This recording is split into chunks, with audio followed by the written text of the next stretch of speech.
Bienvenidos nuevamente, mis queridos amigos, a otra presentación en la serie de Monumentos de la Profecía.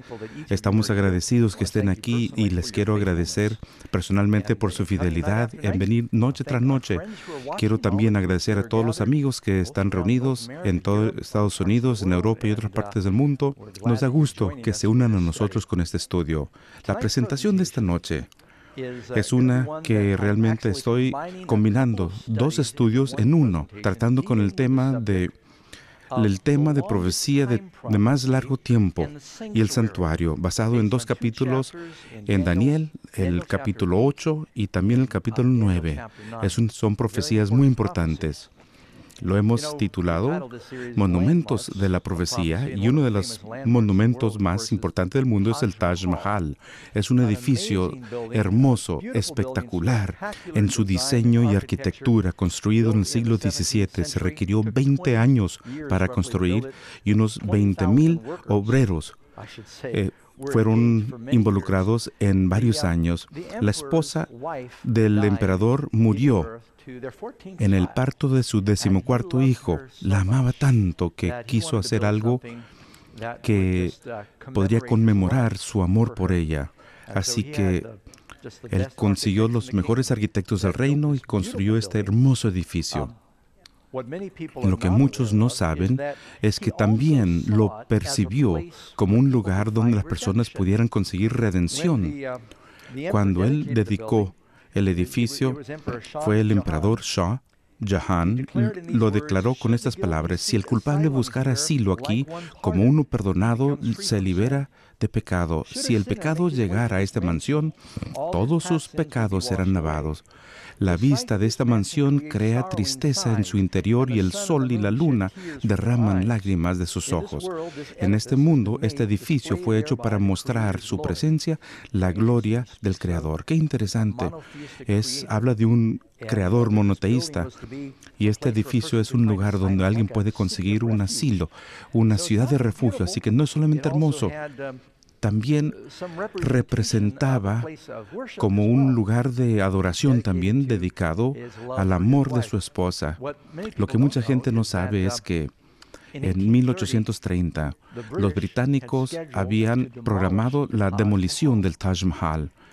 Lo iban a desmantelar, iban a vender el mármol en Inglaterra, porque durante ese tiempo nadie cuidaba este lugar y se deterioraba rápidamente. Y dicen, bueno, ¿dónde vamos a encontrar tanto mármol como esto que podríamos vender? Realmente trajeron equipo a este lugar para poder demolerlo, y a último momento recibieron indicaciones de Inglaterra diciendo los precios del mármol en Europa ha bajado tanto que no vale la pena demolerlo. Qué bueno que bajó el precio del mármol en ese tiempo, ¿verdad? De lo contrario, ya no lo tendríamos este lugar. Hay un edificio que la Biblia también menciona, y en ocasiones se llama el tabernáculo, el templo y el santuario. Se encuentra desde el Éxodo hasta el Apocalipsis y se menciona por la mayoría de los profetas mayores de la Biblia. En contexto de este edificio, vamos a aprender mucho acerca de la salvación esta noche y algunas de las profecías más interesantes de la Biblia, aunque se refieren a nuestros días. La lección de hoy, la número 11, tiene que ver con el tema de la purificación del santuario. Cuando los hijos de Israel salieron del Egipto y Moisés fue al Sinaí, ¿qué fue lo que recibió? Los 10 mandamientos. Pero sabes que no es lo único que recibió ahí. La Biblia nos dice que el Señor les dio los planos, así como le dio planos a Noé para construir el arca, le dio otros a Moisés para construir el tabernáculo. Esto debiera ser el lugar central de culto en la economía hebrea. Fue un edificio diseñado específicamente que les podría enseñar la manera en que Dios salva a las personas. Aquí hay una foto. Al inicio, cuando iban por el desierto, necesitaban un tabernáculo portátil porque tenían que levantar campamentos, se movían a otro lugar, otro lo armaban otra vez, lo levantaban, se movían, y todos los levitas designados a portarlos sobre los hombros de un lugar a otro. Durante 40 años hicieron lo mismo. Finalmente, cuando llegaron a la tierra prometida, construyeron uno permanente. Pero había algunas cosas que sucedieron aquí que ilustraban el plan de salvación. Había una puerta. ¿Cuántas formas de salvaciones hay? Una. Él es la puerta, el camino en la vida. Él dice, yo soy la puerta. Él es el Cordero de Dios. La gente traía su Cordero por esa puerta. Y lo primero que sucedía ahí en la entrada es que había un sacrificio. Había dos muebles ahí que se veían principalmente. Después de entrar, lo primero que tenían era el altar. Y es ahí donde se realizaba el sacrificio. Se quemaba y presentaba a Dios. Y eso representa la cruz. El siguiente mueble era la fuente. Y es donde había agua. Y entonces se lavarían allí antes de llegar al lugar santo. Así que en Egipto, los hijos de Israel, antes de su liberación, sacrificaron el cordero y luego cruzaron el Mar Rojo, y ese es el símbolo del bautismo, y eso lo dice Pablo en 1 Corintios 10. Fueron bautizados en el mar, bajaron por el Mar Rojo, y eso simbolizaba el bautismo. Jesús es el cordero y es la piedra, y Él es el agua viva. Todo lo que vemos en el tabernáculo nos habla de Jesús. Entonces uno llega hasta el lugar santo, que es la primera habitación del tabernáculo, y los tres tabernáculos en el desierto, el portátil, el hermoso creado por Salomón, y después el que fue construido en tiempo de Ezra y Nehemías tenía el mismo diseño porque fue dado por Dios. Así que es muy importante. Lo primero que vemos al llegar al lugar santo fue una mesa para el pan de la proposición. Jesús dijo, yo soy el pan de vida, ¿verdad? El otro objeto que se veía fue un candelabro con 7 lámparas, y es porque Jesús dijo, yo soy la luz del mundo. Y el tercer objeto fue un altar del incienso, y es ahí donde ponían algo de incienso, y el olor grato traspasaría la cortina al lugar santísimo, el lugar más santo, que representa las oraciones, la intercesión de Jesús. Oramos en su nombre. Así que antes de seguir adelante, vimos 3 muebles en el lugar santo. Son los 3 armas secretas para que tú tengas éxito como cristiano. ¿Lo entendiste? El pan, la luz y el incienso. Es leer la Biblia, el pan de vida. No solo de pan vivirá el hombre, sino de toda palabra, ¿verdad? Dice Dios que brille tu luz y seas testigo, y que necesitas orar, y ese es el altar del incienso. Son las 3 claves de tener una buena relación con Dios. Y ahora cruzamos el velo en lo que se llama el lugar de los santos, y hay solamente una cosa allí. ¿Y qué fue eso?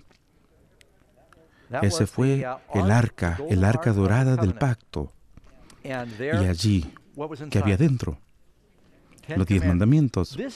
Este santuario es un estudio muy importante para los cristianos del Nuevo Testamento, porque al leer el Apocalipsis, cuando Jesús aparece en Apocalipsis 1, Él está entre los 7 candeleros. ¿Qué significa eso? Son los 7 candeleros del templo. En el Apocalipsis capítulo 11 dice, yo vi el templo de Dios que se abrió en el cielo. El tiempo terrenal es una miniatura de un templo muy real que Dios tiene en el cielo.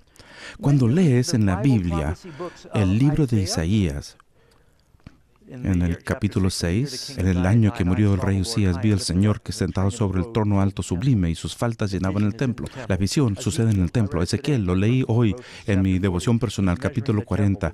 Está midiendo el templo. La visión sucede en el templo. Zacarías, Daniel, el contexto de tantas profecías, Apocalipsis, o en el contexto de este edificio. Hay lecciones secretas que podemos aprender acerca de Dios y cómo salva, y aún profecía de este estudio. Así que una de las cosas importantes que sucedió con el ministerio de Jesús, y vamos a ver el inicio de la lección, es el centro de adoración para la nación judía en el tiempo de Cristo fue el templo. Ahora, el templo durante el tiempo de Jesús fue el que había sido reconstruido. Nabucodonosor había destruido el templo de Salomón, que duró como unos 400 años. Nabucodonosor lo destruyó. 70 años después regresaron, y durante el tiempo de Ezra y Nehemías lo reconstruyeron, pero no tenían la misma gloria. Pero entonces llegó un rey judío romano llamado Herodes el Grande. Y era un constructor, le encantaba construir. Él construyó Masada, Cesarea, y muchas cosas había construido. Y también era bastante duro porque había matado a todos los niños en el tiempo de Jesús. Pero por razones políticas, mostrando que era buen rey, él le volvió a construir el templo, y era un lugar hermoso, y ahí adoraban. Así que cuando vino Jesús a enseñar en el templo, La gente venía a traer sus sacrificios y los líderes religiosos lo habían convertido en un mercado, donde vendían corderos, tórtolas, sacrificios. El atrio del templo debía ser un lugar de oración y adoración. Sonaba como un tianguis y como una empalizada de subastas. Todo el mundo peleaba por el precio de los sacrificios y olía mal. Y Jesús llegó un día y dijo, la casa de mi Padre debe ser una casa de oración. Y él está citando el Antiguo Testamento y lo han convertido en una cueva de ladrones.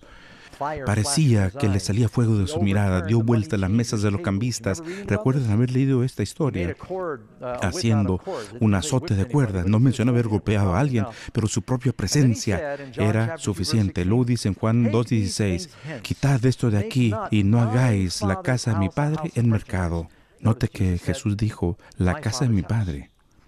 Al final del ministerio de Cristo, cuando los líderes religiosos rechazaron su enseñanza, Él dijo, he aquí, tu casa queda desolada. Y es muy interesante considerar, hay un cambio.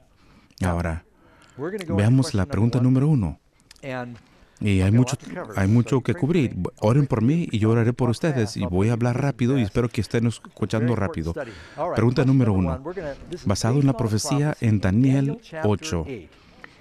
Y aquí nos dice, es más, abran sus Biblias, tenemos que mirarlo, vean en sus Biblias, por favor, en Daniel 8.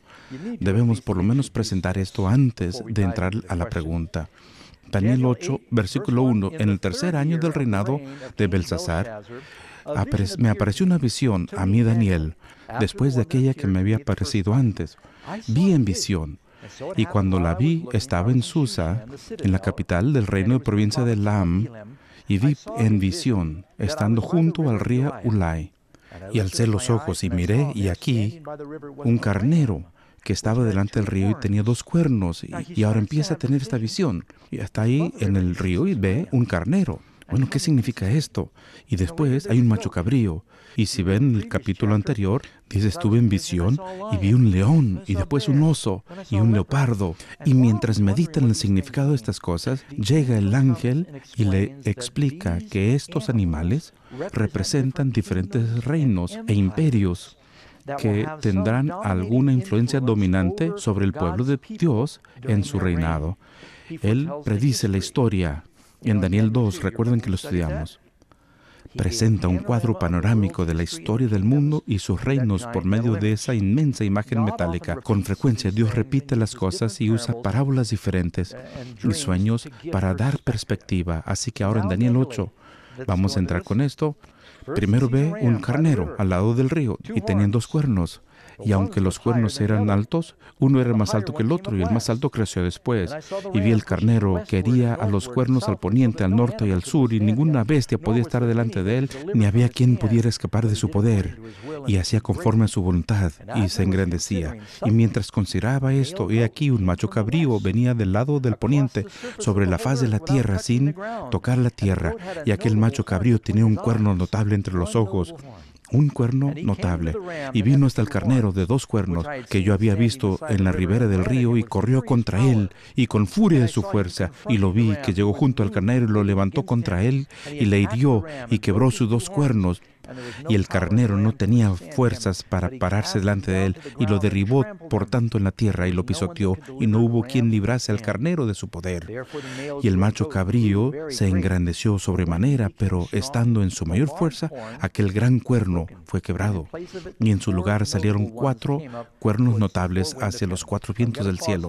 Aquí tenemos que hacer una pausa y vamos a regresar a este capítulo, pero quería leerlo directamente de la Biblia. Y vamos a ver el estudio y qué significa esto. La pregunta número 1. Daniel tuvo una asombrosa visión en el capítulo 8, en la cual vio un carnero con 2 cuernos. ¿A quién representa este carnero?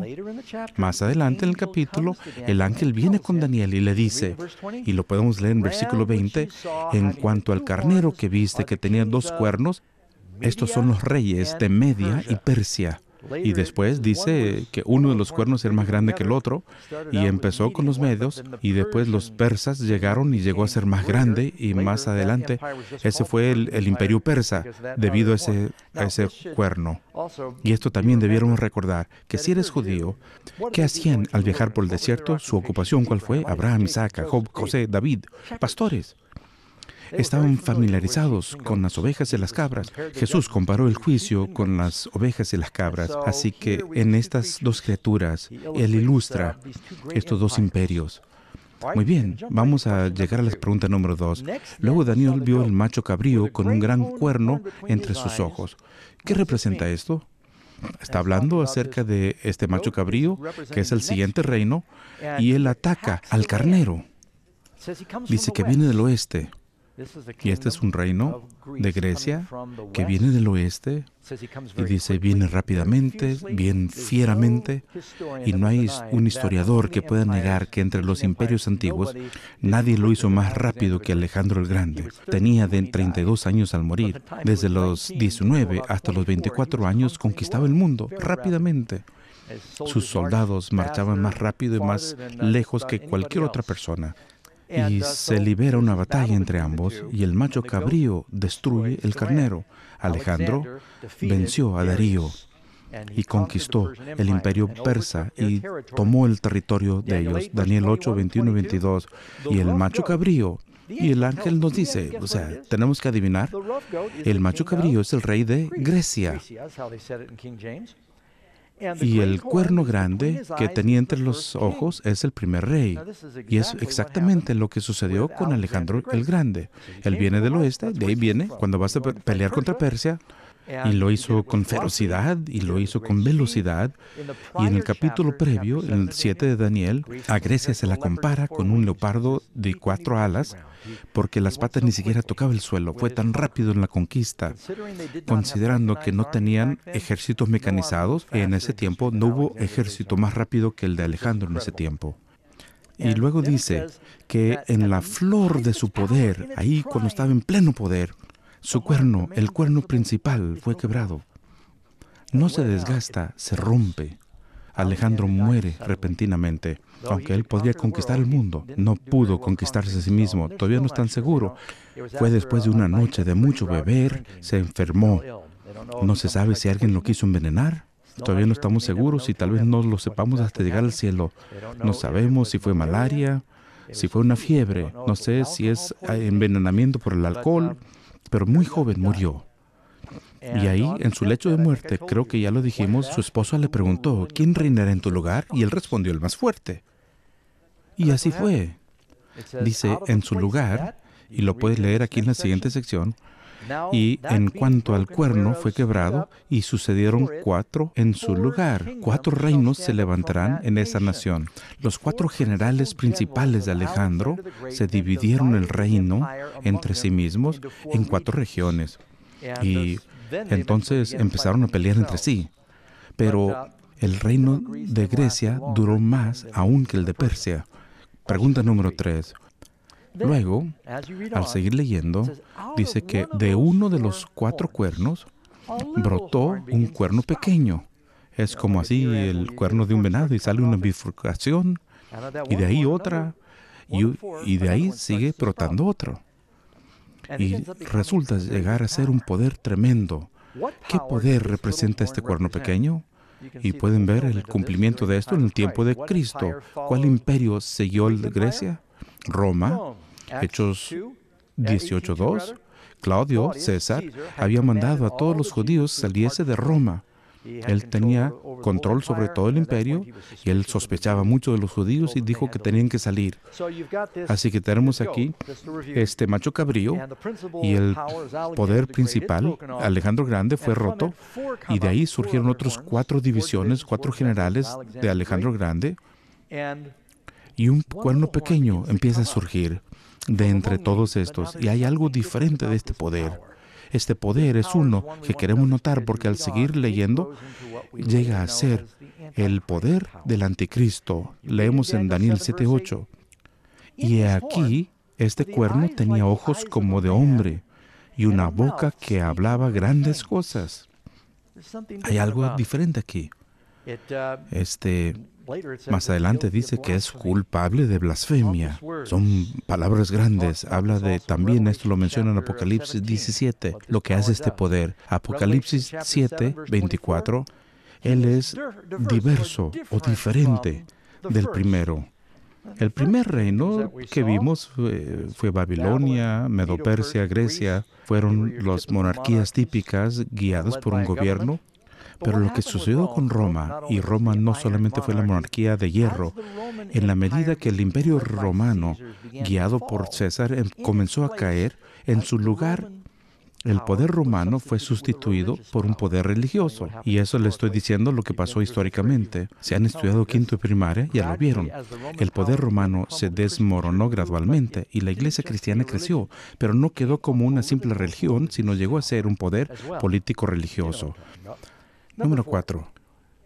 A Daniel se le dijo que este cuerno pequeño contaminaría el santuario. ¿Cuánto tiempo pasaría hasta que fuera purificado? Ahora vamos a entrar a la profecía de más larga duración de la Biblia. Y leemos en Daniel 8:14 hasta, y aquí viene la respuesta, hasta, digamos juntos, 2300 tardes y mañanas, luego el santuario será purificado. Regresen a la Biblia otra vez. ¿Purificado de qué? Y es algo que tenemos que ver. Y si buscamos Daniel 8, leyendo aquí al versículo 12, y a causa de la prevaricación le fue entregado el ejército junto con el continuo sacrificio, y echó por tierra la verdad, e hizo cuanto quiso y prosperó. Así que lo que sucede es que la verdad de Dios y la verdad de la Biblia y la verdad de Jesús durante este tiempo quedan entredicho y aún así prosperan. Bueno, les voy a dar una pequeña lección de historia y no voy a divagar, pero la mayoría sabemos de que durante este periodo de tiempo, alrededor de 200 o 300 años después de Cristo, originalmente fueron perseguidos los cristianos en Roma. Los echaron con los leones. Yo me preguntaba como niño, ¿cómo es que los habían quemado en la estaca, los echaban en los leones, en los coliseos? Y de repente Roma llega a ser el centro del cristianismo. ¿Y entonces qué pasó? ¿Acaso no era permitido y de repente es la sede? Algo obviamente cambió. Y realmente lo que sucedió fue, con la conversión de Constantino, y esto lo voy a decir más adelante, lo que una vez fue religión ilícita, es decir, la religión prohibida, fue perseguida, proscrita, fueron matados, construyeron catacumbas, se quedaron en forma clandestina y de repente llegó a ser la religión del Estado. Y casi de la noche a la mañana llegó a estar de la moda, con la conversión de Constantino, ser cristiano. Pero lo que sucedió es que muchas de las personas llegaron a la iglesia de las diferentes religiones grecorromanas sin una conversión total, sin conocer la enseñanza de Jesús y trataron de traer consigo las ideas paganas. Estudiamos la otra noche la verdad acerca del infierno, que al morir, las personas no van antes del juicio o resurrección a un lugar donde arderán para toda la eternidad. Aprendimos que hay un lago de fuego, hay castigo, pero hay un error de comprensión que proviene de la mitología griega, ¿verdad? Echa en tierra la verdad en su implementación, la idea del purgatorio, el lugar de castigo de mitad de camino. Encontramos que eso ya se ha renunciado a ella, ¿verdad? No es bíblico, no hay nada en la Biblia de ello. La idea de que los muertos van derecho al cielo al morir y luego regresan por sus cuerpos o están en el seno de Abraham esperando. Encontramos que eso tampoco es bíblico y hay tantas otras cosas. La verdad fue echada al suelo. La idea de que ya no tenemos que cumplir los 10 mandamientos, porque una vez que crees en Jesús, ahora puedes ignorar su ley. Eso es otra de las verdades que fue echado al suelo. Hay tantas cosas que se han corrompido durante este tiempo, así que ¿cuándo habría una purificación del santuario? Muy bien. Número 5. Y voy a unirlo todo, así que no se me desbalaguen. ¿Cómo respondió Daniel cuando vio este cuerno pequeño perseguir al pueblo de Dios y obscurecer la verdad? Cuando Daniel recibe esta información acerca de la visión del ángel, él ve lo que está pasando a su pueblo y se le quebrantó el corazón. Y dice en Daniel 8:27, y yo, Daniel, quedé quebrantado y estuve enfermo algunos días. Es un hombre mayor. Llegó a Babilonia probablemente a los 15, 16 años, 70 años han pasado. Está en los 80 o tal vez más. pero tiene una visión muy pesada del pueblo de Dios perseguidos por este poder anticristo. Y realmente, él casi se desmaya y no entiende, pero el ángel sabe que tendrá que regresar a terminar de explicar la profecía. Y termina en Daniel 9. Pero podemos entender, Daniel es un joven. Antes de ser llevado cautivo a Babilonia, bueno, el edificio más hermoso del mundo no era el Taj Mahal en aquel tiempo, ni siquiera los jardines colgantes. El edificio más hermoso era un edificio de miles de millones de dólares construido por David, quien recaudó los fondos, y su hijo Salomón, que realizó la construcción. Tenía salones de oro, pilares de bronce más grandes que cualquier otro del mundo. Eran tan grandes que los nombraron 2 pilares. Y Daniel creció como niño viendo este templo majestuoso. Era uno de las maravillas del mundo. Pero vivió suficiente como para ver que fue destruido. Daniel miró cuando conquistaron a su pueblo. Fue destruido Jerusalén, el lugar que Dios escogió y David había reinado. Fueron llevados de esclavos y muchos perdieron la vida. Y el mayor deseo del corazón de Daniel durante los 70 años que estuvo en Babilonia era: ¿cuándo vendrá el Mesías? ¿Cuándo vendrá el Hijo de David? ¿Cuándo podremos regresar a Jerusalén? Al inicio de Daniel 9, dice en realidad que Daniel leía la Biblia. No tenía la misma Biblia que nosotros, pero él tenía las profecías de Jeremías, de Isaías, David y todos los profetas previos. Daniel leía la profecía de Jeremías. Y dice aquí en el capítulo 9, y se da cuenta que ahí Jeremías dice 70 años y el pueblo de Dios regresará. Y dice: Señor, han pasado los 70 años. ¿Cuándo regresaremos a casa? Ya está aquí el rey de Persia. Y mientras ora, viene con él el ángel Gabriel. Y le dice: Daniel, vengo para darte entendimiento en la visión. Y nuevamente aquí tenemos esto. Y dice: al principio de tus ruegos fue dada la orden y yo he venido a enseñarte, ángel. Y el ángel Gabriel vino a explicar la visión. ¿Cuál visión? La que empezó a tener en el capítulo 8 y desmayó. Así que esta es la que realmente introduce la venida del Mesías, la primera venida de Jesús. Número 6. En el siguiente capítulo, el ángel explica la profecía con mayor detalle.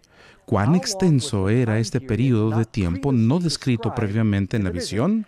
Saquen la Biblia y busquen conmigo aquí en Daniel capítulo 9. Vamos a leer versículo 23. Al principio de sus ruegos fue dada la orden y he venido a enseñártela, porque tú eres muy amado. Los ángeles son veloces. Al inicio de la oración se envió a Gabriel. Los ángeles no viajan a la velocidad del sonido ni de la luz. Viajan a la velocidad de los ángeles, al del pensamiento. Van rápido, va atravesando todo el cosmos. Al principio de tus ruegos fue dada la orden y yo he venido a enseñártela porque eres muy amado. Y entonces entiende pues la orden y entiende la visión. Ahora no hay visión en el capítulo 9, así que ¿a cuál hace referencia? El que está en el capítulo 8, que no terminó de explicar porque él se desmayó, ¿verdad? 70 semanas están, y aquí estamos, versículo 24, 70 semanas están determinadas sobre tu pueblo. ¿Quién es el pueblo de Daniel? Los judíos. 70 semanas determinados significa que permanecen para tu pueblo. ¿Para qué? Para introducir el Mesías al mundo. Sobre tu santa ciudad. Para terminar la transgresión y poner fin al pecado. Y el último sacrificio del pecado sería ofrecido y tener reconciliación para la iniquidad y traer la justicia sin fin. Y es Cristo quien lo trae. Y sellar la visión y la profecía y para ungir a los santos de los santos. ¿Sabes lo que significa la palabra Cristo? El ungido. ¿Sabes lo que es el Mesías? Es en hebreo, es el ungido. Cuando el profeta Samuel vertió aceite en la cabeza de David, fue ungido con aceite. Cuando Jesús fue ungido, fue con el Espíritu Santo. Y llegó a ser el ungido de Dios. Es cuando Dios se hizo hombre. Así que dijo, 70 semanas fueron determinadas para todas estas cosas que se iban a cumplir. Sabed y comprended. Y ahora, aquí está el punto de inicio de todas las profecías. Versículo 25. Sabe pues y entiende que desde la salida de la orden para restaurar y edificar a Jerusalén hasta el Mesías príncipe, habrá 7 semanas y 62 semanas. Es un total de 69. Y se volverá a edificar la plaza y el muro en tiempos angustiosos. Y es lo que pasó en tiempo de Nehemías. Se reconstruyeron los muros en tiempos angustiosos. Y después de 62 semanas se quitará la vida al Mesías, y más no por sí. Y el pueblo de un príncipe que ha de venir destruirá la ciudad y el santuario. Y su fin será con inundación. Hasta el fin de la guerra durará la devastación. Jesús habla de la abominación que hace la desolación. Y por otra semana confirmará el pacto con muchos. Ahora, el que confirme el pacto, hay dos personas. Uno, tenemos el Mesías, el príncipe que viene, y el otro, el príncipe que viene a destruir. 27. Regresa al Mesías otra vez, al príncipe, y por otra semana confirmará el pacto con muchos, y a mitad de semana hará cesar el sacrificio y ofrenda. Y después, con la muchedumbre de las abominaciones, vendrá el desolador, hasta que venga la consumación y será derramado sobre el desolador. Así que debemos comprender que, como dijo Jesús en Mateo 24, la segunda venida, Jesús habla de la abominación de la desolación, y él dice, escrito por Daniel el profeta, que aquel que lee, que entienda. Jesús nos está diciendo a nosotros, lean y comprendan. ¿Okay? Así que esta es la profecía a la cual les hacía referencia en Mateo 24 que debiéramos comprender. Ya lo leímos, ahora regresemos aquí a la pantalla en el siguiente capítulo. Capítulo 9. El ángel explica la profecía del capítulo 8 en mayor detalle. ¿Cuánto fue el periodo de tiempo descrito previamente en la visión? Lo podemos leer en Daniel 9:24 y dice, ¿cuánto? 70 semanas están determinadas sobre tu pueblo y sobre la santa ciudad para sellar la visión y la profecía. Ahora, ¿cuántos días en la semana? 7. Siempre ha sido así. ¿Y cuántos días hay en 70 semanas entonces? 7 por 7 es 49. Sería 490, ¿verdad? Pero en la profecía, un día es igual a un año, y voy a mostrarle algunos textos que lo dicen. Así que Dios le dice a Daniel que hay 490 años proféticos que se le dará al pueblo para cumplir su misión principal, y esto es introducir al Mesías. Dios le dijo a Abraham, a través de tu simiente, el mundo entero será bendecido. ¿Y cómo lo podemos hacer a través de su simiente? Es por Jesús, ¿verdad? Así que número 7. ¿Cuál fue el punto de partida para la profecía de los 2300 días y la profecía de las 70 semanas? Aquí lo vamos a detener en Daniel 9:25. Sabe pues y entiende que desde la salida de la orden para restaurar y edificar a Jerusalén hasta el Mesías príncipe, desde este punto a este otro habrá 7 semanas y 3 veintenas y 2 semanas. Muy bien. 3 veintenas y 2 son 62, ¿verdad? Es una veintena, son 20. 62 más 7 es igual a ¿cuánto? 69. Así que nos falta una semana. Y nos dice lo que pasa a mitad de esa semana cuando Él hace el sacrificio. Así que lo desglaso así porque hay un periodo de 7 semanas y construyó el muro y la plaza. Luego vienen otras 69 semanas y al final de ese periodo de 69 semanas dice que el Mesías sería ungido y comenzaría su ministerio. Así que hasta el Mesías, el príncipe, 7 semanas y 3 veintenas y 2 semanas. El punto de partida es el momento de la proclamación del edicto para construir Jerusalén. ¿Podemos saber de todos los registros polvorientos de la historia cuándo sucedió esto? Buenas nuevas. Ahí está en la Biblia. Ahí tenemos en Esdras 7:7. ¿Eso lo puedes recordar? Esdras 7:7, el decreto de Artajerjes. Ese es un nombre divertido, Artajerjes. Suena como un curso universitario especial. Estoy estudiando Artajerjes. Ese rey dio un decreto que les permitió regresar. Fue el más prominente de esta variedad de decretos que decía que podrían reconstruir la ciudad y los muros y el templo, y sucedió en el año 450 años antes de Cristo. Es una fecha muy establecida en la historia. Así que tenemos el punto de inicio, 457. Y ahora será 69 semanas hasta que inicia el ministerio, el Mesías. Primero las 7 semanas donde construían los muros y las plazas, después vendrían otras 62 semanas, son 69. Y cuando estás interpretando la profecía bíblica, ¿cuál es el principio que debes usar? Un día es igual a un año. Eso lo podemos leer en varios versículos en Ezequiel 4:6. Día por año te lo he dado. Y puedes ver en Números 14:34, un año por cada día. Aún Jesús lo dijo.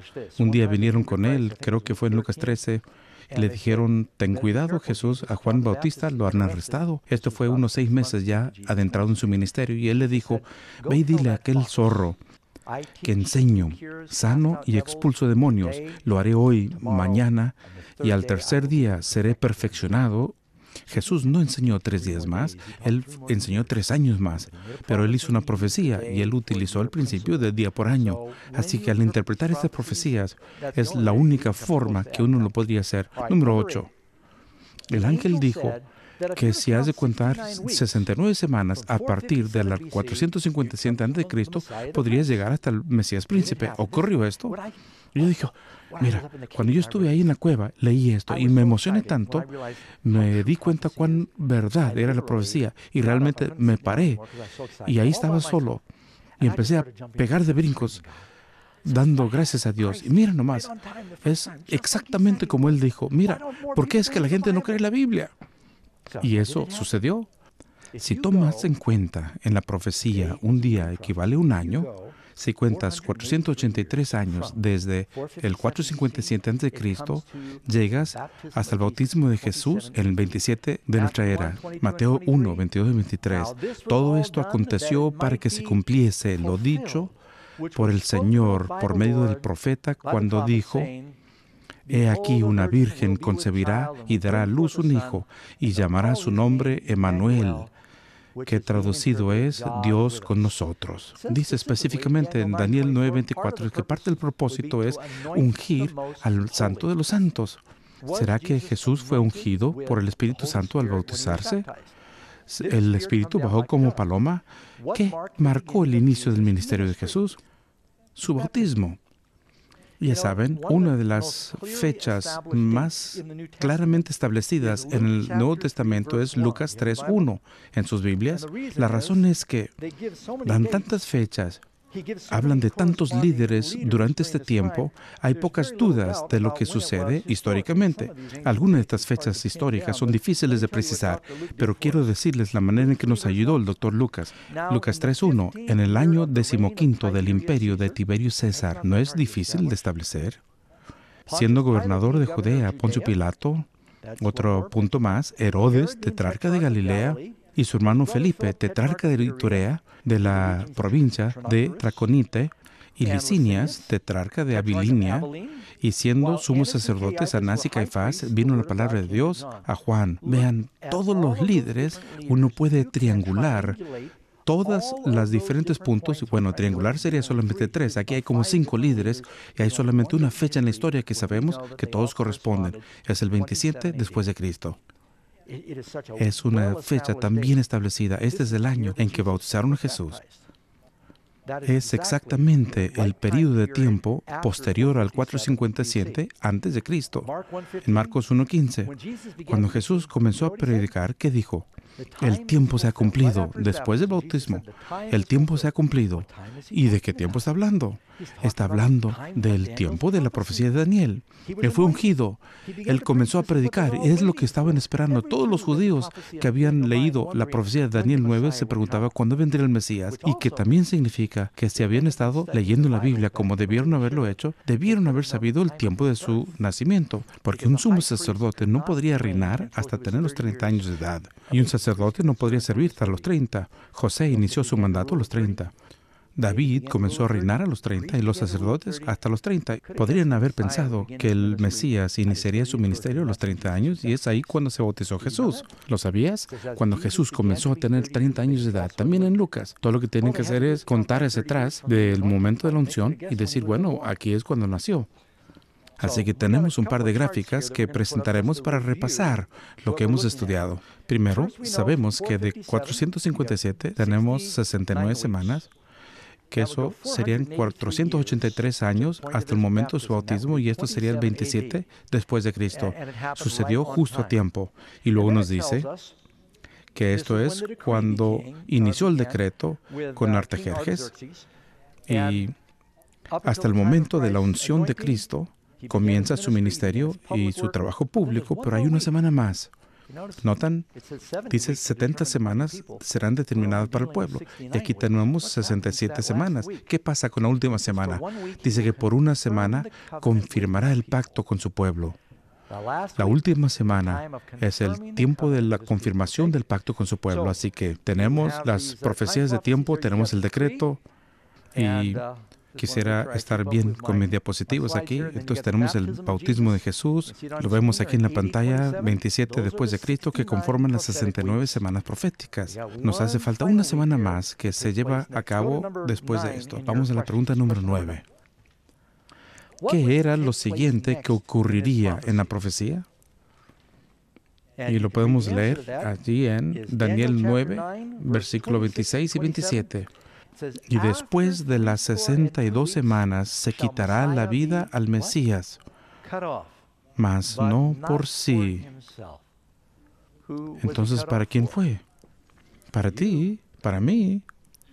Fue cortado de la tierra de los vivos. Jesús entregó su vida en la flor de su juventud, murió por nosotros.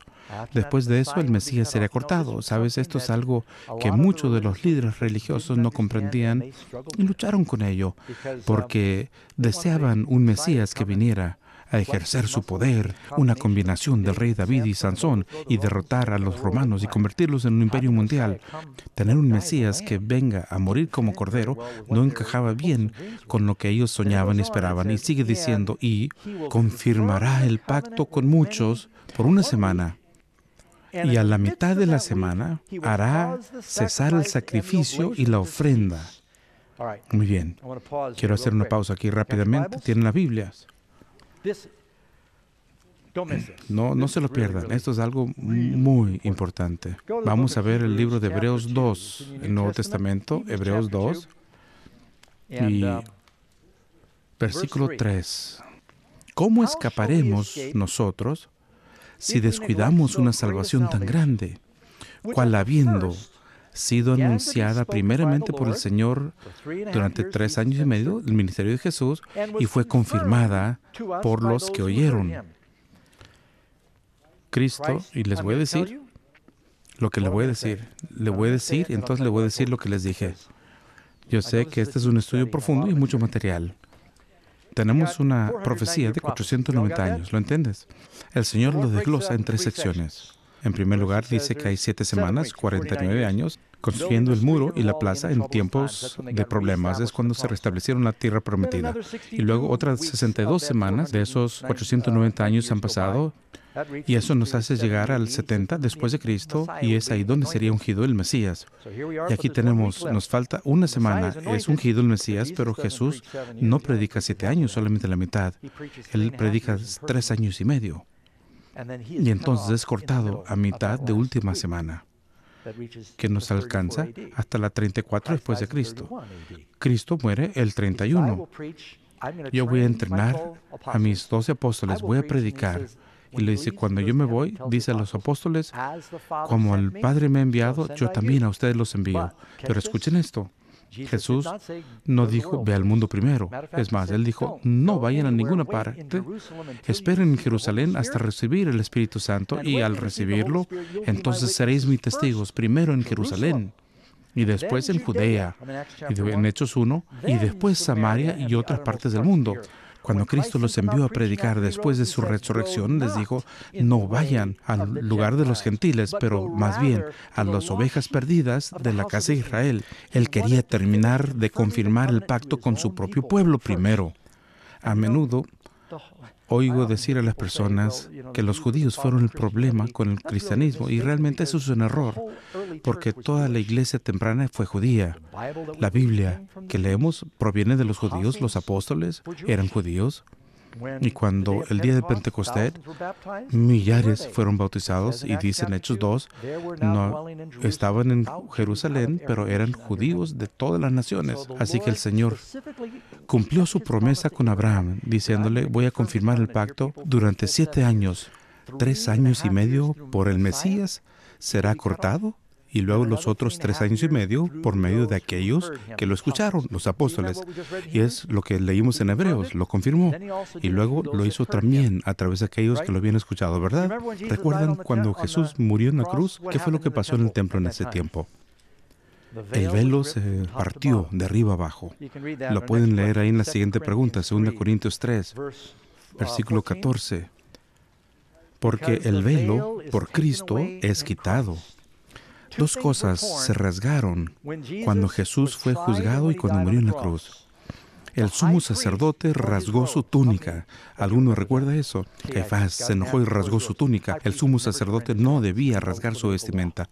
Está en contra de la ley. ¿Tenemos un nuevo sacerdocio ahora? ¿No dice la Biblia que somos reyes sacerdotes de Dios? Somos real sacerdocio. Y también el velo del templo se rasgó. ¿Por qué? Porque hay un templo diferente ahora. Hay dos templos. Uno en el cielo y uno aquí en la tierra. La Biblia dice, ¿acaso no sabéis que ustedes son templo de Dios? Pablo dice, sois piedras vivas, sed edificados como casa aceptable a Dios por medio de Jesucristo. Jesús es la piedra angular de esta casa nueva. Cristo dijo, destruye este templo y en 3 días lo vuelvo a construir. ¿Y qué? ¿Amenazas con destruir el templo? Y Juan aclara que habla de su cuerpo. Cuando Cristo resucitó después de 3 días, se conoce a la iglesia como el cuerpo de Cristo. Aún hay un templo aquí en la tierra. Tú y yo somos los sacerdotes, somos las piedras vivientes, y por eso es un tema tan importante, porque el no comprender el tema del templo de los últimos días, y también hay el templo del cielo, porque cuando Moisés construyó el tabernáculo en el desierto, dice que consiguió el patrón del original en el cielo, donde ahora Cristo intercede como nuestro sumo sacerdote. Pero hemos de ser un templo viviente, por el medio del cual Dios trabaja aquí en la tierra. Y bueno, vamos a ver otro cuadro aquí. Tenemos aquí el decreto que inicia en el 457 y que llega hasta el bautismo de Cristo, y 3 años y medio Jesús predica en persona. Muere el 31 después de Cristo y predica otros 3 años y medio a través de los apóstoles, y eso establece el fin de la profecía de los 490 años. Así que todo sucedió perfectamente. Sin embargo, hay una profecía más que se nos da en Daniel 8, que tiene solo un punto de inicio al que tenemos que volver. Número 10. ¿A quién dijo Jesús que los discípulos debían predicar primero? Mateo 10, 6. Por camino de gentiles no vayáis, y en ciudad de samaritanos no entréis, sino antes a las ovejas perdidas de la casa de Israel. Y es lo que hicieron. Fueron primero entre los judíos. Fueron a las sinagogas mientras viajaron por Asia los primeros 3 años y medio. ¿Qué advertencia dio Jesús a su pueblo escogido? Número 11. Dice, el reino de Dios será tomado de vosotros. Es Mateo 21:43.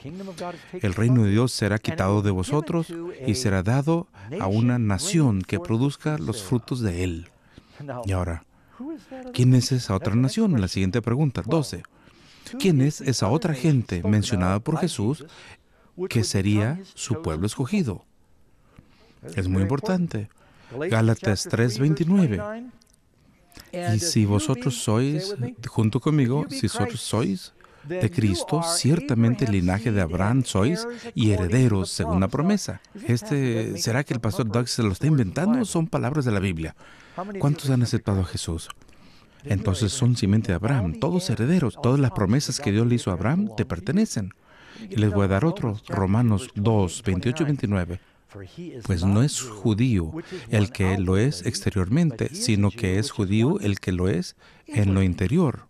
Y la Biblia dice que la circuncisión del corazón y no de la carne. No me malentiendan. Quiero haber mencionado que sangre judía corre por mis venas, y con mucha honra lo digo. En forma humilde, a ver cómo lo digo. Pero quiero que todos lo sepan, que eso no significa que Dios deja de tener una obra y propósito especial para la nación judía. Dice Pablo que somos injertos en el cepo de Israel cuando nos hacemos cristianos. Solo hay un pacto en la Biblia. Se hace un pacto nuevo. Haré un pacto nuevo después de sus días, dice el Señor, con la casa de Israel.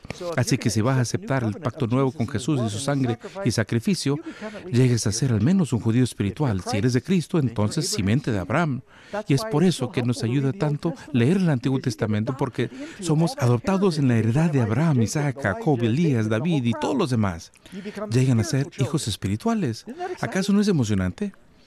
Shalom, todos relacionados. Muy bien. El siguiente cuadro. Entonces tenemos el decreto. Este es una vez más y lo vamos a terminar aquí. Vamos a ver a parte de abajo. Tenemos las primeras 69 semanas. El bautismo de Jesús, 3 años y medio, predica en persona. 3 años y medio y predica a través de los apóstoles, y al final de eso, en 34 después de Cristo, algo pasa. ¿Qué pasa? Veamos en Hechos 7. En Hechos 7, Esteban es el primer mártir de la iglesia cristiana. Y después de ser juzgado falsamente por las mismas personas que juzgaron a Jesús, les contó el evangelio maravilloso que Pedro había predicado en Pentecostés, unos 3 años y medio antes. Pero en vez de arrepentirse y decir qué debemos hacer para ser salvos, la Suprema Corte, los líderes, los representantes de la nación, se taparon los oídos, rechinaron los dientes y no lo quisieron oír. Lo exclamaron, versículo 57, Hechos 7, versículo 57, pareciera un avión Boeing 757. Entonces ellos, dando grandes voces, se taparon los oídos y arremetieron contra él, lo sacaron de la ciudad y lo apedrearon, y los testigos pusieron sus ropas a los pies de un joven que se llamaba Saulo, que después su nombre se cambió a Pablo. Mira nomás, qué momento tan importante en la historia. El año 34 después de Cristo, la nación oficialmente se tapa los oídos. No queremos escuchar más de Jesús. Matan a sus representantes, igual como a Jesús, juzgado falsamente, sacado de la ciudad con una turba, ejecutado, se ponen sus ropas, la ropa de Jesús se le fue quitada. Y si leemos capítulo 8, versículo 1, y Saulo consentía en su muerte. Y en aquel día hubo una gran persecución contra la iglesia que estaba en Jerusalén, y todos fueron esparcidos por las tierras de Judea, Samaria, salvo los apóstoles. Fueron a todas las partes predicando. Había gran persecución. Y sella lo que pasa aquí en este tiempo. Así que apedrean a Esteban en el año 34, y a la misma vez que lo apedrean, a Pablo se convierte, y eso lo vemos en Hechos 7. ¿Saben lo que pasó en Hechos 10? Pedro tiene una visión y lleva el evangelio a los gentiles, a Cornelio y a su casa, y ellos dejan de predicar a solamente a los judíos. No llames a nadie impuro, sino quiero que todos lleguen a mi reino. Tardó un poco de tiempo para que lo comprendieran, pero número 13, de acuerdo con el ángel que habló con Daniel, ¿qué ocurriría al final de los 2300 días? Respuesta, Daniel 8:14, y le dijo, hasta 2300 días, tardes y mañanas luego, el santuario será purificado. Muy bien, y ahora, iniciando el 457, uno va 2300 y ¿sabes hasta dónde llega? Ese es el periodo de tiempo más largo en la Biblia. Eso nos llega hasta 1844 y nos dice que el santuario sería purificado. Hay una purificación especial, y le voy a decir rápidamente. Una vez al año, el sumo sacerdote pasa al lugar santísimo al final de su año eclesiástico y simbólicamente realizaba el rito que los limpiaría de los pecados que se habían acumulado durante el año y sus sacrificios. En 1844 sucedieron una serie de cosas importantes, y voy a poner un cuadro aquí. En primer lugar, Dios se dispuso a purificar el santuario en el cielo y empezó a limpiar el santuario en la tierra también. Surgió un movimiento en ese tiempo, y armé una lista de cosas que se me hacía muy interesantes. ¿Sabes lo que pasó en 1844? Por un lado, Charles Darwin escribió su libro, El origen de las especies, y es el nacimiento de la enseñanza de la evolución. En 1844, un tipo llamado Karl Marx, y que de paso Darwin fue hijo de pastor, Karl Marx escribió el Manifiesto Comunista. Es el inicio del comunismo, y que llegó al ateísmo, las dos cosas juntas. El primer mensaje electrónico fue enviado. Un tipo llamado Samuel Morse, del código Morse. ¿Sabes cuál fue el mensaje? Lo que ha hecho Dios. Se fundó la YMCA, José Smith fue asesinado, la fe Bahá'í, al estudiar Daniel 8, la misma profecía, llegaron a la misma fecha, pero dijeron algo totalmente diferente sucedió. Es interesante, otros grupos. Joseph Smith viajó, más bien Wolf viajó alrededor del mundo. Un tipo llamado Joseph Wolf, un predicador judío, y el movimiento que les trae esta serie realmente inició en aquel tiempo, porque en 1844 los cristianos del mundo entero pensaron que Jesús vendría y lo llamaron el Gran Movimiento Adventista. No tenía nada que ver con la iglesia adventista porque no existía. La palabra advenimiento es venir. Pensaban que Jesús vendría. ¿Cuántos habían oído esto antes? Lo llamaron movimiento milerita. Eran bautistas, metodistas, presbiterianos, congregacionalistas, y cuando Jesús no vino, dijeron, mira, no es la voluntad de Dios que tengamos tantas diferentes denominaciones. Tenemos que hacer un lado de nuestras diferencias, estudiar juntos y ver dónde nos hemos apartado. Y de repente el Señor comenzó un movimiento que los unió nuevamente en la palabra de Dios. Y eso se convirtió en un movimiento que ahora comprende 17 millones de personas en el mundo entero y ayudan a patrocinar estas reuniones que están recibiendo ahorita. La gente dice que los cristianos en los últimos días necesitan regresar a la Biblia. Apocalipsis nos dice que hay 7 iglesias. La última de ellas se llama como la Odisea. ¿Sabe lo que significa? Un juicio del pueblo. Y entramos a la última fase de la historia de la iglesia en 1844. Y vaya que han cambiado las cosas desde entonces en la industrialización. Y miren, mis amigos, todavía me queda lección y ya se me acabó el tiempo, pero quería cubrir tanto como pudiera de este material. Les dije que iba a ser intenso, pero quiero decirles que Jesús nunca ha fallado. Mira, Jesús vino justo en el momento cuando había sido profetizado. Algunos posiblemente tengan preguntas sobre este tema, pero ojalá y me puedan escribir las preguntas. Déjenme saber lo que piensan. Hay mucho más que me gustaría compartir con ustedes de esto, pero vamos a tener que terminar con una oración. Invito a Laura que venga. Va a cantar algunas estrofas de un himno muy hermoso. Y luego cerraremos con una oración después que salgamos del aire.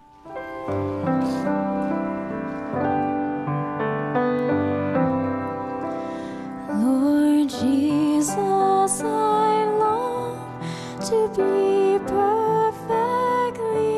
whole.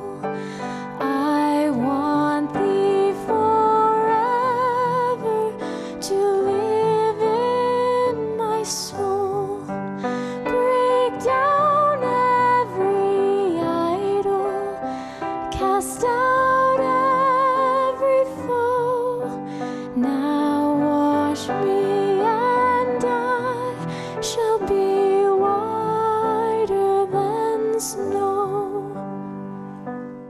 Mis amigos, el propósito de este mensaje, el propósito entero es que nos involucremos en la purificación que sucedió en el santuario.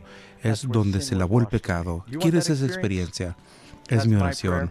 Si Jesús vino a tiempo la primera vez, así como lo profetizó, y dijo, vendré otra vez, y creemos en su palabra, amén. Pidámosle que nos ayude a estar listos. Amén.